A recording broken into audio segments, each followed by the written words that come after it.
প্রতিদিনই বসছে শ্রমের হাট, যেখানে কাজ পেতে অপেক্ষায় থাকেন শ্রমজীবী মানুষ। তবে করোনা পরিস্থিতিতে কমেছে কাজের ক্ষেত্র, শ্রম বিক্রির হাটে এখন হতাশা। ফেনী শহরের ট্রাঙ্ক রোডের দোয়েল চত্বরে প্রতিদিন ভোর থেকে শুরু হয় শ্রমবাজার। বিভিন্ন স্থান থেকে দৈনিক অথবা সাপ্তাহিক চুক্তিতে শ্রম বিক্রির জন্য জড়ো হন শ্রমিকরা। তবে করোনা পরিস্থিতির কারণে এবার কমেছে কাজের সুযোগ। সারাদিন অপেক্ষার পরেও মিলছে না কাজ। সিলেট হবিগঞ্জ থেকে আইছি, আজকে 10-15 দিন হয়েছে, কাজকর্ম পাই না, বুঝছেন, এখন বেকার ঘুরাই। আমরা অনেক 500-600 টাকা কাম করি, 600-700 টাকা যাই কামে যাই, যদি না একবেলা খাওয়া, কোনোদিন খাওয়া না নাস্তা খাওয়া, একবেলা ইনকাম হয়েছে 2 মাসে 15,000, এতে সংসারে বাঁচা না ভাই, তারপরে চলতেছে অনেক কষ্টের উপরে।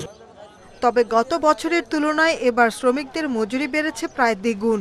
একটা বদলা নিতে হলে আমরা স্টেশনে খরচ হইব, আমরা এর খাওয়ানি দাওয়ানি দুই বেলা নাস্তাও করানো লাগে, আবার আপ ডাউন ভাড়া দিতে হইব। আমার প্রজেক্ট আছে, আমি এইখান থেকে মাসে 150 লোক খাটাই, আর আমার মাসটিয়া লোক আছে 18-20 জন। কথা বুঝছেন, তো নিলেও বাজারে আসলে মানে এদের দাম বাড়ে যায়, 600, 700, 800 গেলে গাড়ি ভাড়া। জেলা প্রশাসক জানান, শ্রমিকদের সুবিধার্থে প্রতিদিন বসে এই হাট, তবে দিতে হয় না কোনো খাজনা। মজুরি কত এবং তারা কোনো সমস্যার মধ্যে আছেন কিনা, অথবা ভবিষ্যতে আরও কোনো কাজে তাদেরকে ইনভলভ করা যায় কিনা, এগুলো যদি আমাদের জানানো হয় তাহলে আমরা তাদের জন্য নতুন কোনো ব্যবস্থা করে নিতে পারি, অথবা বিভিন্ন ক্ষেত্রে তাদেরকে একটা নীতিমালার মধ্যে নিয়ে আসতে পারি। করোনা আর চলমান লকডাউনের মধ্যে বিপাকে শ্রমজীবীরা। কেউ কেউ ত্রাণ সহায়তা পেলেও অনেকের ভাগ্যেই তা জুটছে না। Independent news desk. এ বিষয়ে আরো জানাতে ফেনী থেকে যোগ দিচ্ছেন আমাদের সহকর্মী সমীর উদ্দিন। সমীর, শ্রমের হাটের শ্রমিকদের জন্য বিকল্প কোনো কাজের ব্যবস্থা করা হয়েছে কিনা, যেহেতু লকডাউনের সময় তাদের কাজের অভাব রয়েছে, তাদের জন্য ত্রাণ সহায়তার কোনো উদ্যোগ নেওয়া হচ্ছে কিনা? আমি যেখানে দাঁড়িয়ে আছি এটি হচ্ছে ফেনী শহরের একদম ট্রাঙ্ক রোড, এটাকে বলা হচ্ছে খাজুর চত্বর।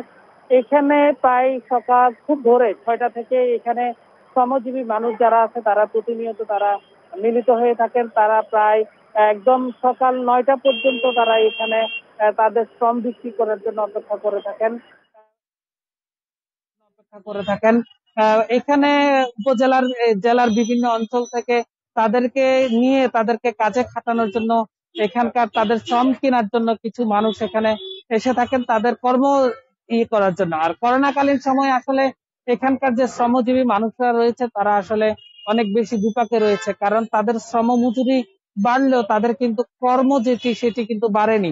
আমার পিছনে হয়তো এই মুহূর্তে আমি যদি দেখাই যে আমার পিছনে এই মুহূর্তে শ্রমজীবী মানুষ যারা ছিল তারা এখন নেই, কিছুক্ষণের আগে কিন্তু তারা চলে গিয়েছে, কারণ 9টা যখন বেজে গেছে তারা কিন্তু এই জায়গাটাতে আর নাই।